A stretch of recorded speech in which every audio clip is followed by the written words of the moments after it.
My life and work, Henry Ford और Samuel क्रॉथर। अध्याय 2। मैंने बिजनेस के बारे में क्या सीखा। मेरी गैसोलीन बग्गी डेट्राइट में पहली और लंबे समय तक एकमात्र ऑटोमोबाइल थी। इसे एक तरह की परेशानी माना जाता था क्योंकि यह शोर मचाती थी और घोड़ों को डराती थी। साथ ही यह यातायात को भी बाधित करती थी क्योंकि अगर मैं शहर में कहीं भी अपनी मोटर रोक देता तो भीड़ उसके चारों ओर जमा हो जाती और मैं उसे फिर से चालू नहीं कर पाता। अगर मैं इसे 1 मिनट के लिए भी अकेला छोड़ देता तो कोई न कोई जिज्ञासु व्यक्ति हमेशा इसे चलाने की कोशिश करता। अंत में जब भी मैं इसे कहीं भी छोड़ता तो मुझे एक चेन लेकर चलना पड़ता और इसे लैंप पोस्ट से बांधना पड़ता और फिर पुलिस के साथ परेशानी होती। मुझे नहीं पता कि ऐसा क्यों हुआ, क्योंकि मेरी धारणा है कि उन दिनों कोई गति सीमा कानून नहीं थे। वैसे भी मुझे मेयर से एक विशेष परमिट लेना पड़ा और इस तरह कुछ समय के लिए मुझे अमेरिका में एकमात्र लाइसेंस प्राप्त ड्राइवर होने का गौरव प्राप्त हुआ। मैंने 1895 और 96 में उस मशीन को लगभग 1000 मील चलाया और फिर इसे डेट्राइट के चार्ल्स एंसली को $200 में बेच दिया। यह मेरी पहली बिक्री थी। मैंने कार को बेचने के लिए नहीं बल्कि केवल प्रयोग करने के लिए बनाया था। मैं एक और कार शुरू करना चाहता था। एंसली खरीदना चाहती थी। मैं पैसे का इस्तेमाल कर सकता था और हमें कीमत पर सहमत होने में कोई परेशानी नहीं हुई। इस तरह की छोटी मोटी कार बनाने का मेरा बिल्कुल भी विचार नहीं था। मैं उत्पादन के बारे में सोच रहा था, लेकिन उससे पहले मुझे कुछ बनाना था। जल्दबाजी करना बेकार है। मैंने 1896 में दूसरी कार बनाना शुरू किया। यह पहली कार की तरह ही थी, लेकिन थोड़ी हल्की थी। इसमें बेल्ट ड्राइव भी थी, जिसे मैंने कुछ समय बाद तक नहीं छोड़ा।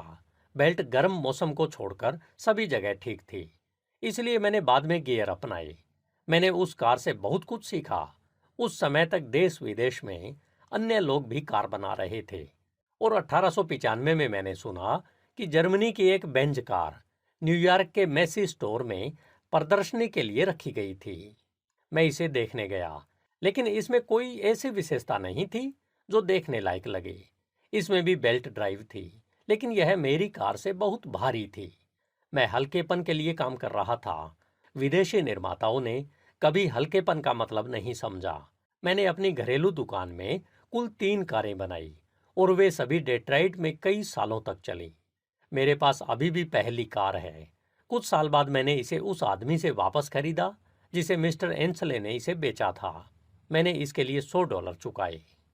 इस पूरे समय के दौरान मैंने बिजली कंपनी में अपना पद बरकरार रखा और धीरे धीरे $125 प्रति माह के वेतन पर मुख्य अभियंता के पद पर पहुंच गया।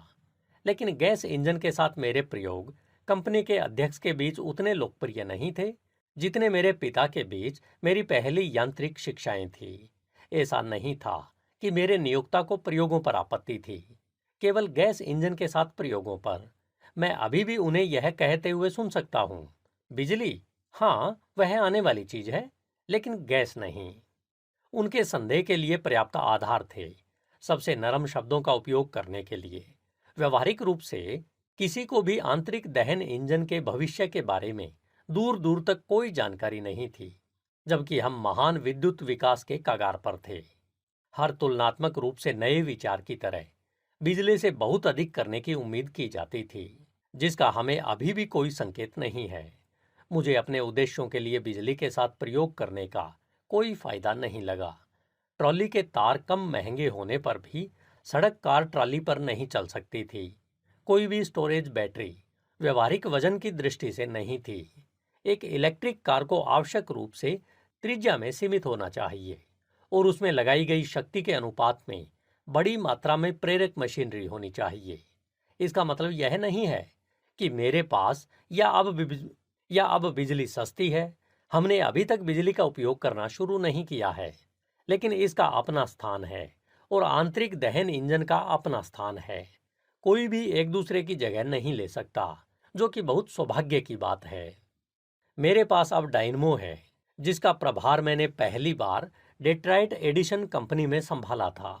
जब मैंने अपना कनाडाई प्लांट शुरू किया तो मैंने इसे एक कार्यालय भवन से खरीदा था, जिसे इलेक्ट्रिक कंपनी ने बेच दिया था। इसे थोड़ा नया रूप दिया और कई सालों तक इसने कनाडाई प्लांट में बेहतरीन सेवाएं दी। जब हमें व्यापार में वृद्धि के कारण एक नया बिजली संयंत्र बनाना पड़ा, तो मैंने पुरानी कार को अपने संग्रहालय में ले गया। डियर बार्न में एक कमरा जिसमें मेरे बहुत सारे यांत्रिक खजाने हैं। एडिसन कंपनी ने मुझे कंपनी का सामान्य अधीक्षण देने की पेशकश की, लेकिन केवल इस शर्त पर कि मैं अपना गैस इंजन छोड़ दूं और खुद को किसी बहुत उपयोगी काम में लगा दूं। मुझे अपनी नौकरी और अपनी कार के बीच चुनाव करना था। मैंने कार को चुना, या यूं कहें कि मैंने नौकरी छोड़ दी। वास्तव में चुनाव के रास्ते में कोई बाधा नहीं थी, क्योंकि मैं पहले से ही जानता था कि कार सफल होने वाली है। मैंने 15 अगस्त 1899 को अपनी नौकरी छोड़ दी और ऑटोमोबाइल व्यवसाय में चला गया। इसे एक कदम माना जा सकता है, क्योंकि मेरे पास कोई निजी धन नहीं था। जीवन यापन से जो पैसा बचता था वह सब प्रयोग करने में खर्च हो जाता था। लेकिन मेरी पत्नी इस बात से सहमत थी कि ऑटोमोबाइल को छोड़ा नहीं जा सकता। हमें इसे बनाना या तोड़ना ही होगा। ऑटोमोबाइल की कोई मांग नहीं थी। किसी नए उत्पाद की कभी नहीं होती। उन्हें उसी तरह स्वीकार किया जाता है जैसे हाल ही में हवाई जहाज को स्वीकार किया गया। पहले घोड़े रहित गाड़ी को केवल एक विचित्र विचार माना जाता था, और कई बुद्धिमान लोगों ने विशेष रूप से समझाया कि यह कभी भी एक खिलौने से अधिक क्यों नहीं हो सकता। किसी भी धनी व्यक्ति ने इसे व्यावसायिक संभावना के रूप में कभी नहीं सोचा। मैं कल्पना नहीं कर सकता था कि परिवहन के प्रत्येक नए साधन को इतना विरोध क्यों मिलता है। आज भी ऐसे लोग हैं जो सिर हिलाते हैं और ऑटोमोबाइल की विलासिता के बारे में बात करते हैं, और केवल अनिच्छा से स्वीकार करते हैं कि शायद मोटर ट्रक कुछ उपयोगी है। लेकिन शुरुआत में शायद ही कोई ऐसा व्यक्ति था जिसने महसूस किया हो कि ऑटोमोबाइल उद्योग में एक बड़ा कारक हो सकता है। सबसे आशावादी लोग केवल साइकिल के समान विकास की आशा करते थे। जब यह पाया गया कि एक ऑटोमोबाइल वास्तव में चल सकता है और कई निर्माताओं ने कारें बनाना शुरू कर दिया, तो सबसे पहले यह सवाल उठा कि कौन सबसे तेज चलेगा। यह एक अजीब लेकिन स्वाभाविक विकास था। रेसिंग का विचार। मैंने कभी रेसिंग के बारे में नहीं सोचा, लेकिन लोगों ने ऑटोमोबाइल को एक तेज खिलौने के अलावा किसी और नजरिए से देखने से इनकार कर दिया। इसलिए बाद में हमें रेस करनी पड़ी। इस शुरुआती रेसिंग झुकाव ने उद्योग को पीछे धकेल दिया, क्योंकि निर्माताओं का ध्यान अच्छी कारों के बजाय तेज कारें बनाने की ओर चला गया। यह सट्टेबाजों के लिए एक व्यवसाय था।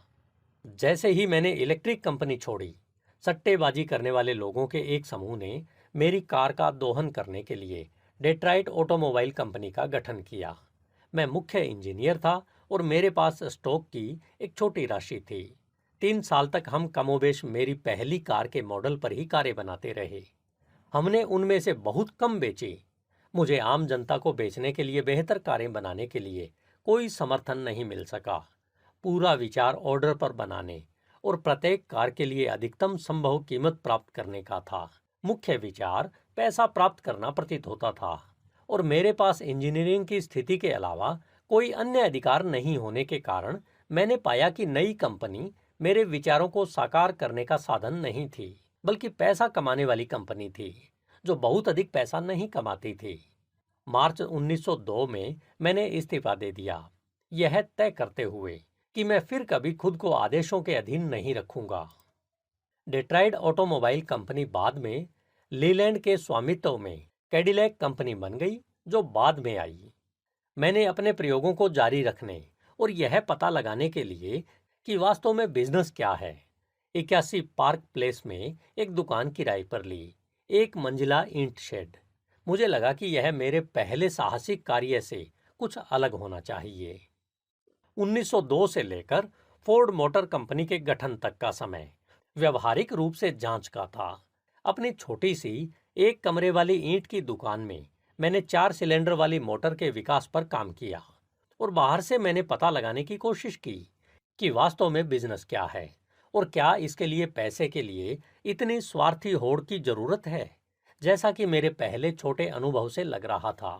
पहली कार के समय से जिसका मैंने वर्णन किया है, अपनी वर्तमान कंपनी के गठन तक मैंने कुल मिलाकर लगभग 25 कारें बनाई, जिसमें से 19 या 20 डेट्राइट ऑटोमोबाइल कंपनी के साथ बनाई गई।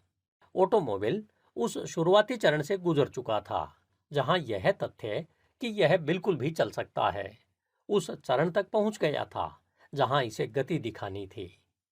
क्लीवलैंड के अलेक्जेंडर विंटन, विंटन कार के संस्थापक, उस समय देश के ट्रैक चैंपियन थे और सभी का सामना करने के लिए तैयार थे।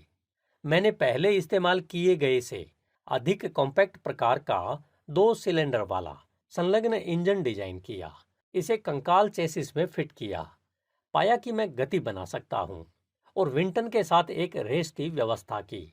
हम डेट्राइट के ग्रोस पॉइंट ट्रैक पर मिले। मैंने उसे हरा दिया। वह मेरी पहली रेस थी और इसमें सिर्फ एक ऐसे विज्ञापन आए जिन्हें लोग पढ़ना चाहते थे। जब तक कोई कार तेज रफ्तार से न दौड़े तब तक लोग उसे महत्व नहीं देते, जब तक कि वह दूसरी रेसिंग कारों को न हरा दे। दुनिया की सबसे तेज कार बनाने की मेरी महत्वाकांक्षा ने मुझे 4 सिलेंडर वाली मोटर की योजना बनाने के लिए प्रेरित किया, लेकिन इसके बारे में मैं बाद में बताऊंगा। बिजनेस की सबसे आश्चर्यजनक विशेषता यह थी कि इसमें फाइनेंस पर अधिक ध्यान दिया जाता था और सर्विस पर कम ध्यान दिया जाता था। मुझे ऐसा लगा कि यह स्वाभाविक प्रक्रिया को उलट रहा है, जिसके अनुसार पैसा काम के परिणाम स्वरूप आना चाहिए, काम से पहले नहीं। दूसरी विशेषता यह थी कि मैन्युफैक्चरिंग के बेहतर तरीकों के प्रति सामान्य उदासीनता थी, जब तक कि जो कुछ भी किया जाता था वह पैसे ले लेता था।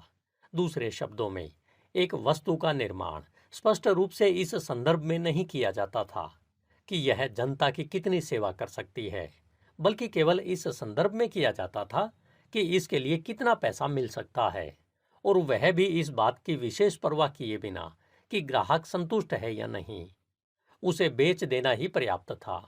एक असंतुष्ट ग्राहक को ऐसे व्यक्ति के रूप में नहीं देखा जाता था जिसका विश्वास तोड़ा गया हो, बल्कि या तो एक उपद्रवी के रूप में या उस काम को ठीक करने में अधिक पैसे कमाने के संभावित स्रोत के रूप में देखा जाता था, जिसे पहले स्थान पर सही ढंग से किया जाना चाहिए था।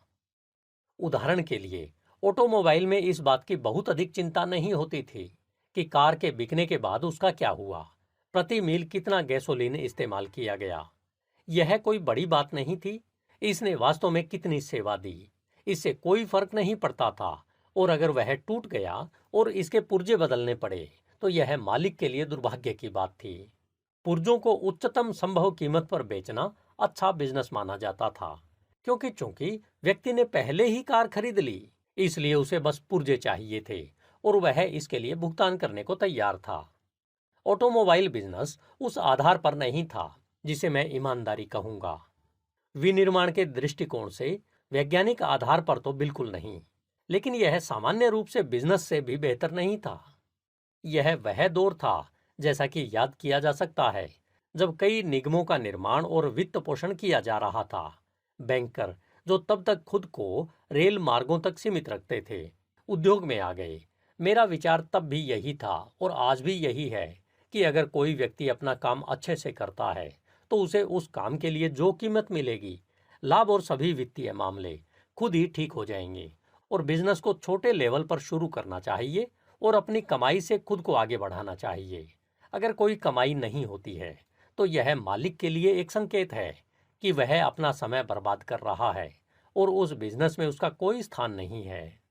मुझे उन विचारों को बदलने की कभी जरूरत नहीं पड़ी, लेकिन मैंने पाया कि अच्छा काम करने और उसके लिए भुगतान पाने का यह सरल सूत्र मॉडर्न बिजनेस के लिए धीमा माना जाता था। उस समय सबसे ज्यादा पसंद की जाने वाली योजना यह थी कि सबसे ज्यादा संभव पूंजीकरण के साथ शुरुआत की जाए और फिर सभी स्टॉक और सभी बॉन्ड बेचे जा सकें। स्टॉक और बॉन्ड बेचने के खर्च और प्रमोटर शुल्क और इस तरह की अन्य सभी चीजों के बाद जो भी पैसा बचता था उसे अनिच्छा से बिजनेस की नींव में लगा दिया जाता था। एक अच्छा बिजनेस वह नहीं होता जो अच्छा काम करता हो और उचित लाभ कमाता हो। एक अच्छा बिजनेस वह होता है जो बड़ी मात्रा में स्टॉक और बॉन्ड को उच्च कीमतों पर जारी करने का अवसर देता हो। स्टॉक और बॉन्ड ही मायने रखते थे, काम नहीं। मैं यह नहीं समझ पाया कि एक नया बिजनेस या एक पुराना बिजनेस अपने प्रोडक्ट में बहुत बड़ा बॉन्ड, ब्याज लगाने और फिर प्रोडक्ट को उचित मूल्य पर बेचने में सक्षम होने की उम्मीद कैसे कर सकता है? मैं ऐसा कभी नहीं देख पाया। मैं कभी नहीं समझ पाया कि किस सिद्धांत के आधार पर धन के मूल निवेश को बिजनेस के विरुद्ध आरोपित किया जा सकता है। बिजनेस में वे लोग जो खुद को वित्त पोषक कहते हैं, वे कहते हैं कि धन 6% या 5% या कुछ अन्य प्रतिशत के बराबर है, और यदि किसी बिजनेस में $1,00,000 का निवेश किया गया है तो निवेश करने वाला व्यक्ति उस धन पर ब्याज भुगतान वसूलने का हकदार है, क्योंकि यदि वह उस धन को बिजनेस में लगाने के बजाय सेविंग बैंक या सिक्योरिटीज में लगाता तो उसे एक निश्चित प्रतिफल मिल सकता था। इसलिए वे कहते हैं कि बिजनेस के परिचालन व्यय के विरुद्ध उचित प्रभार इस धन का ब्याज है। यह विचार कई बिजनेस विफलताओं और अधिकतम सर्विस विफलताओं का मूल है। धन एक विशेष राशि के बराबर नहीं है। धन के रूप में इसका कोई मूल्य नहीं है, क्योंकि यह स्वयं कुछ नहीं करेगा। धन का एकमात्र उपयोग काम करने के लिए टूल्स या टूल्स के उत्पाद खरीदता है। इसलिए धन का मूल्य उतना ही है जितना यह आपको उत्पादन या खरीद में मदद करेगा, इससे अधिक नहीं। अगर कोई व्यक्ति सोचता है कि उसका पैसा 5% या 6% कमाएगा तो उसे इसे ऐसी जगह लगाना चाहिए जहां उसे वह रिटर्न मिल सके। लेकिन किसी बिजनेस में लगाया गया पैसा बिजनेस पर भार नहीं है, या बल्कि ऐसा नहीं होना चाहिए। यह पैसा नहीं रह जाता है, प्रोडक्शन का इंजन बन जाता है या बन जाना चाहिए, और इसलिए यह उतना ही मूल्यवान है जितना यह प्रोडक्शन करता है, और किसी पैमाने के अनुसार एक निश्चित राशि नहीं है जिसका उस विशेष बिजनेस से कोई संबंध नहीं है जिसमें पैसा लगाया गया है। कोई भी रिटर्न प्रोडक्शन के बाद मिलना चाहिए, पहले नहीं। बिजनेसमैन मानते थे कि आप वित्त पोषण करके कुछ भी कर सकते हैं। यदि यह पहले वित्त पोषण पर सफल नहीं हुआ तो विचार पुनर्वित्त पोषण का था। पुनर्वित्त पोषण की प्रक्रिया बस खराब के बाद अच्छे पैसे भेजने का खेल थी। अधिकांश मामलों में पुनर्वित्त पोषण की आवश्यकता खराब मैनेजमेंट से उत्पन्न होती है, और पुनर्वित्त पोषण का प्रभाव सब खराब मैनेजरों को उनके खराब मैनेजमेंट को थोड़े समय तक जारी रखने के लिए भुगतान करना होता है। यह केवल निर्णय के दिन को स्थगित करता है। पुनर्वित्त पोषण का यह अस्थायी तरीका सट्टा वित्त पोषकों का एक उपकरण है। उनका पैसा उनके लिए तब तक अच्छा नहीं है जब तक कि वे इसे किसी ऐसी जगह से नहीं जोड़ सकते जहां वास्तविक काम हो रहा हो, और वे ऐसा तब तक नहीं कर सकते जब तक कि किसी तरह से उस जगह का मैनेजमेंट खराब न हो। इस प्रकार सट्टा वित्त पोषक खुद को धोखा देते हैं कि वे अपने पैसे का उपयोग कर रहे हैं। वे ऐसा नहीं कर रहे हैं, वे इसे बर्बाद कर रहे हैं। मैंने पूरी तरह से तय कर लिया था कि मैं कभी भी ऐसी कंपनी में शामिल नहीं होऊंगा जिसमें काम से पहले फाइनेंस आता हो, या जिसमें बैंकर या फाइनेंसर की भूमिका हो। और इसके अलावा अगर उस तरह के बिजनेस में शुरुआत करने का कोई तरीका नहीं है जिसके बारे में मुझे लगता है कि उसे जनता के हित में मैनेज किया जा सकता है, तो मैं बिल्कुल भी शुरुआत नहीं करूंगा। मेरे अपने छोटे से अनुभव के साथ साथ मैंने अपने आसपास जो कुछ भी देखा वह इस बात का सबूत था कि बिजनेस को केवल पैसा कमाने का खेल मानना बहुत ज्यादा सोचने लायक नहीं है, और यह किसी ऐसे व्यक्ति के लिए बिल्कुल भी जगह नहीं है जो कुछ हासिल करना चाहता हो। साथ ही यह मुझे पैसा कमाने का तरीका नहीं लगा। मुझे अभी तक यह साबित करना बाकी है कि यह तरीका है, क्योंकि असली बिजनेस की एकमात्र नींव सर्विस है। बिक्री पूरी होने पर निर्माता अपने ग्राहक के साथ काम पूरा नहीं करता, तब वह अपने ग्राहक के साथ काम शुरू कर देता है। ऑटोमोबाइल के मामले में मशीन की बिक्री केवल परिचय की प्रकृति की चीज है। अगर मशीन सर्विस नहीं देती है तो निर्माता के लिए यह बेहतर है कि उसे कभी परिचय न मिले, क्योंकि उसे सबसे खराब विज्ञापन मिलेगा। एक असंतुष्ट ग्राहक। ऑटोमोबाइल के शुरुआती दिनों में एक प्रवृत्ति से बढ़कर कुछ और था कि मशीन की बिक्री को ही असली उपलब्धि माना जाता था, और उसके बाद खरीदार के साथ जो कुछ भी हुआ उससे कोई फर्क नहीं पड़ता था। यह अदूरदर्शी सेल्समैन ऑन कमीशन रवैया है।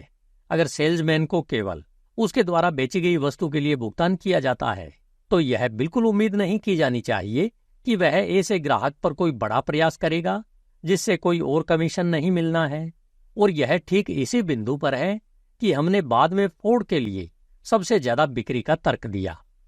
कार की कीमत और गुणवत्ता निसंदेह एक बाजार बनाती है, और एक बड़ा बाजार। हम उससे आगे निकल गए। मेरी राय में जिस व्यक्ति ने हमारी कार खरीदी थी, उसे उस कार का निरंतर उपयोग करने का अधिकार था, और इसलिए यदि उसकी कार में किसी भी तरह की खराबी आ जाती थी, तो यह हमारा कर्तव्य था कि हम उसकी कार को जल्द से जल्द ठीक कर दें। फोर्ड कार की सफलता में सर्विस का प्रारंभिक प्रावधान एक उत्कृष्ट तत्व था। उस समय की अधिकांश महंगी कारों में सर्विस स्टेशन की कमी थी। यदि आपकी कार खराब हो जाती थी, तो आपको स्थानीय मरम्मत करने वाले व्यक्ति पर निर्भर रहना पड़ता था, जबकि आपको निर्माता पर निर्भर रहने का अधिकार था। यदि स्थानीय मरम्मत करने वाला व्यक्ति एक कुशल व्यक्ति था जो पुर्जों का अच्छा स्टॉक रखता था, तो मालिक भाग्यशाली था। लेकिन यदि मरम्मत करने वाला व्यक्ति एक आलसी व्यक्ति था जिसे ऑटोमोबाइल के बारे में पर्याप्त जानकारी थी और मरम्मत के लिए उसके पास आने वाली हर कार को अच्छी चीज बनाने की अत्यधिक इच्छा थी, तो एक मामूली खराबी का मतलब था हफ्तों तक काम करना और एक बहुत बड़ा मरम्मत बिल जिसका भुगतान कार को ले जाने से पहले करना था। मरम्मत करने वाले लोग एक समय में ऑटोमोबाइल उद्योग के लिए सबसे बड़ा खतरा थे। 1910 और 11 के अंत तक भी ऑटोमोबाइल के मालिक को मूलतः एक अमीर आदमी माना जाता था जिसका पैसा उससे छीन लिया जाना चाहिए।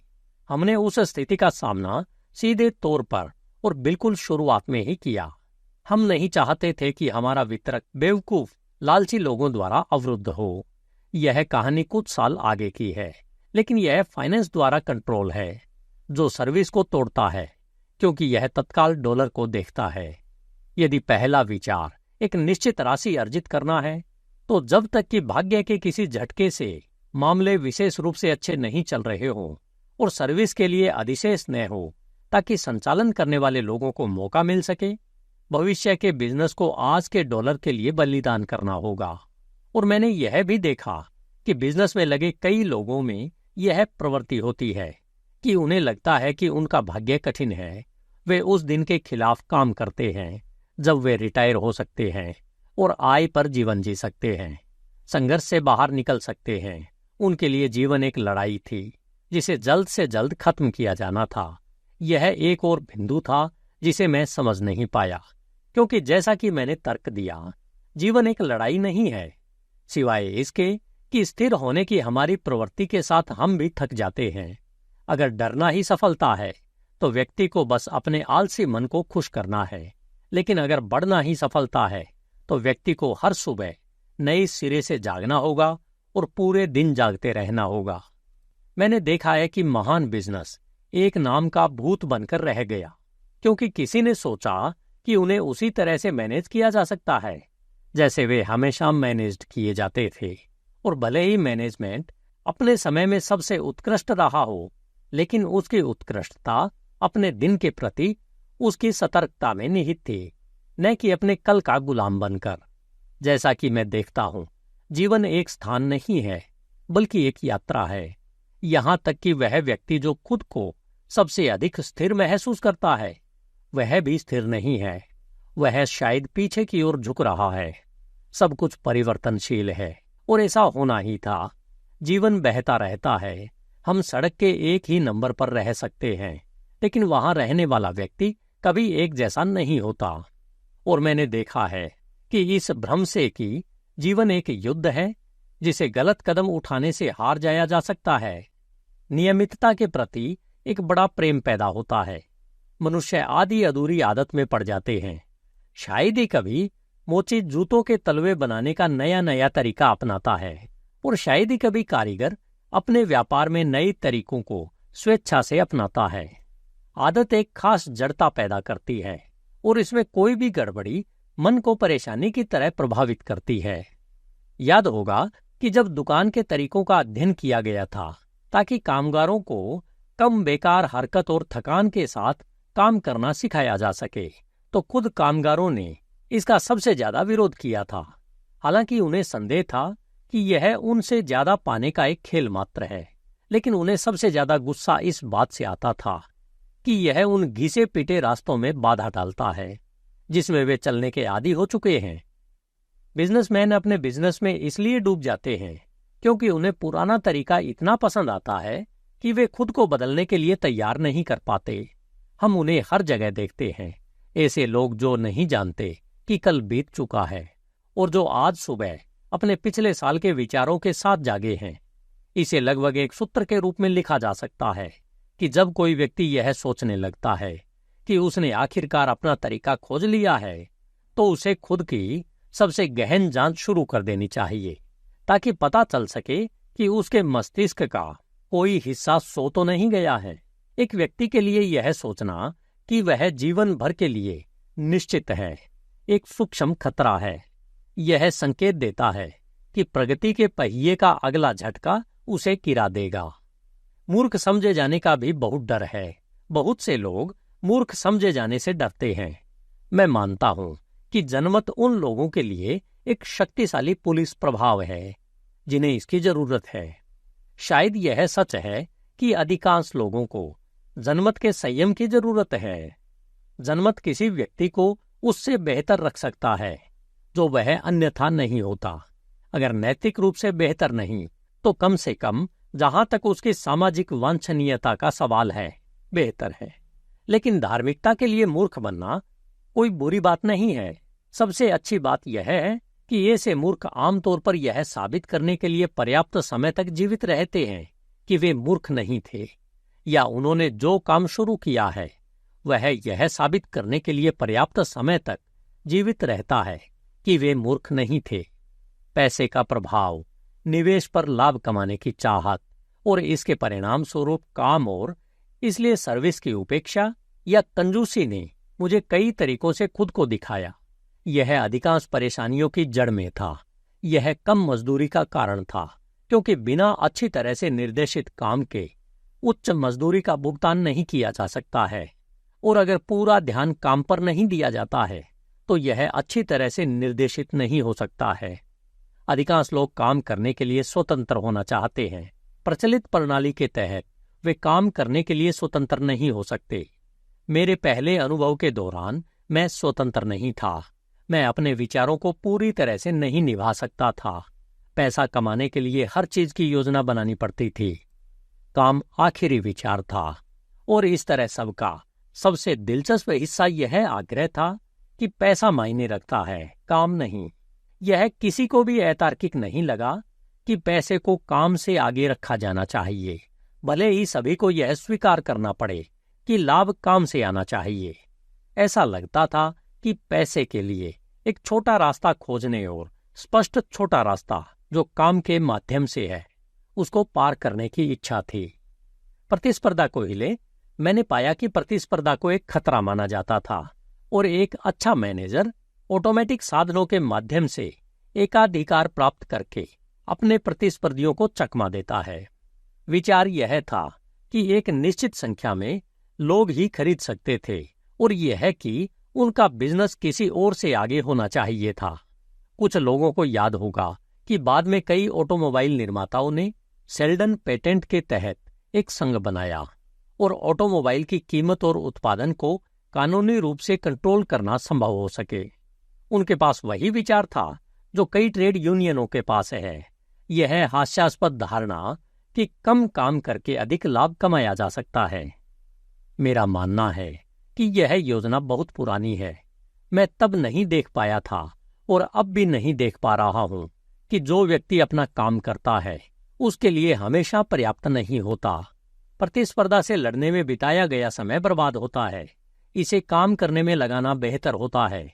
हमेशा खरीदने के लिए तैयार और उत्सुक पर्याप्त लोग होते हैं, बशर्ते आप उन्हें वह दें जो वे चाहते हैं और उचित मूल्य पर, और यह व्यक्तिगत सेवाओं के साथ साथ वस्तुओं पर भी लागू होता है। इस चिंतन के समय में मैं बिल्कुल भी निष्क्रिय नहीं था। हम 4 सिलेंडर वाली मोटर और 2 बड़ी रेसिंग कारों के निर्माण के साथ आगे बढ़ रहे थे। मेरे पास बहुत समय था, क्योंकि मैंने कभी अपना बिजनेस नहीं छोड़ा। मुझे नहीं लगता कि कोई व्यक्ति कभी अपना बिजनेस छोड़ सकता है। उसे दिन में इसके बारे में सोचना चाहिए और रात में इसके बारे में सपने देखने चाहिए। ऑफिस के समय में अपना काम करने की योजना बनाना, सुबह काम शुरू करना और शाम को उसे छोड़ देना, और अगली सुबह तक किसी बात की चिंता न करना अच्छा है। ऐसा करना पूरी तरह से संभव है। अगर कोई ऐसा व्यक्ति हो जो अपने पूरे जीवन में निर्देशों को स्वीकार करने, कर्मचारी बनने, संभवतः एक जिम्मेदार कर्मचारी बनने के लिए तैयार हो, लेकिन किसी भी चीज का निदेशक या प्रबंधक न हो। एक शारीरिक श्रम करने वाले व्यक्ति के काम के घंटों की एक सीमा होनी चाहिए, अन्यथा वह खुद को थका देगा। अगर वह हमेशा शारीरिक श्रम करने वाला व्यक्ति बना रहना चाहता है तो उसे सीटी बजाने पर अपने काम के बारे में भूल जाना चाहिए। लेकिन अगर वह आगे बढ़कर कुछ करने का इरादा रखता है तो सीटी केवल एक संकेत है कि वह दिन भर के काम के बारे में सोचना शुरू कर दे, ताकि यह पता चल सके कि इसे और बेहतर कैसे किया जा सकता है। जिस व्यक्ति में काम करने और सोचने की क्षमता सबसे ज्यादा होती है वही सफल होता है। मैं यह कहने का दावा नहीं कर सकता क्योंकि मैं नहीं जानता कि जो व्यक्ति हमेशा काम करता है, जो कभी अपना काम नहीं छोड़ता, जो हमेशा आगे बढ़ने के लिए दृढ़ संकल्पित रहता है और इसलिए आगे बढ़ता है, वह उस व्यक्ति से ज्यादा खुश है जो अपने दिमाग और हाथों दोनों के लिए ऑफिस के समय का पालन करता है। किसी के लिए भी इस सवाल का फैसला करना जरूरी नहीं है। 10 हार्स पावर का इंजन 20 हार्स पावर जितना नहीं खींच सकता। जो व्यक्ति दिमाग को ऑफिस के समय तक रखता है वह अपनी हार्स पावर को सीमित रखता है। अगर वह सिर्फ उतना ही खींचना चाहता है जितना उसके पास है तो ठीक है, यह उसका मामला है। लेकिन अगर कोई दूसरा व्यक्ति जिसने अपनी हार्स पावर बढ़ा ली है उससे ज्यादा खींचता है तो उसे शिकायत नहीं करनी चाहिए। आराम और काम अलग अलग नतीजे लाते हैं। अगर कोई व्यक्ति आराम चाहता है और उसे मिल जाता है तो उसे शिकायत करने की कोई जरूरत नहीं है, लेकिन उसे आराम और काम के नतीजे दोनों नहीं मिल सकते। ठोस रूप से उस वर्ष बिजनेस के बारे में मुझे जो सबसे अधिक समझ में आया और मैं अपने पहले निष्कर्षों को बदलने की आवश्यकता महसूस किए बिना प्रत्येक वर्ष और अधिक सीखता रहा, वह यह है। नंबर 1, फाइनेंस को काम से आगे स्थान दिया जाता है और इसलिए यह काम को खत्म कर देता है और सर्विस के मूल को नष्ट कर देता है। नंबर 2, काम के बजाय पैसे के बारे में सोचना असफलता का डर पैदा करता है और यह डर बिजनेस के हर रास्ते को बंद कर देता है। यह आदमी को कंपटीशन से, अपने तरीकों को बदलने से या ऐसा कुछ भी करने से डराता है जो उसकी स्थिति को बदल सकता है। तीसरा, जो कोई भी सर्विस के बारे में सबसे पहले सोचता है, अर्थात कार्य को सर्वोत्तम संभव तरीके से करने के बारे में सोचता है, उसके लिए रास्ता साफ है। धन्यवाद। HindiAudiobook.com। आपका दिन शुभ हो।